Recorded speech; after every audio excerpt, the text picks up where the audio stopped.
दोस्तों का विचार मंथन सत्र बेहद सफल रहा। उनके पास एक मास्टर प्लान था जिसे व्हाइट बोर्ड पर बड़े ध्यान से लिखा गया था। उन्हें क्या पता था कि उनके विचारों ने किसी ऐसे व्यक्ति का ध्यान आकर्षित कर लिया है जिसके इरादे नेक नहीं थे। अगले ही दिन उनकी जीत खौफ में बदल गई। उनकी पूरी मास्टर प्लानिंग, हफ्तों की सोच और सपने सब धरे के धरे रह गए, मिट गए।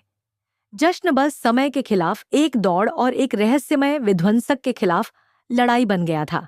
घबराहट की जगह निराशा ने ले ली और निराशा की जगह संदेह ने ले ली।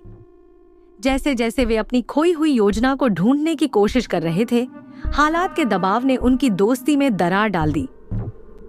ऐसा किसने किया होगा और वे शून्य से कैसे दोबारा शुरुआत कर सकते थे? राजू का शक कम होता गया। उसने वरुण से, जो अपने प्रतिस्पर्धी स्वभाव के लिए जाना जाता था, सामना किया। तनाव बहुत ज्यादा था, लेकिन वरुण के सहज इनकार ने राजू के पास कोई सबूत नहीं छोड़ा और उसकी बेबसी बढ़ती गई। उसका हताशा भरा आरोप अंधेरे में तीर चलाने जैसा था और चूक गया। आगे क्या राजू उस अपराधी तक पहुंच पाएगा जिसने उसकी स्वर्ण जयंती समारोह की योजना चुरा ली? वीडियो देखते रहिए, लाइक कीजिए, सब्सक्राइब कीजिए। तब तक के लिए अलविदा।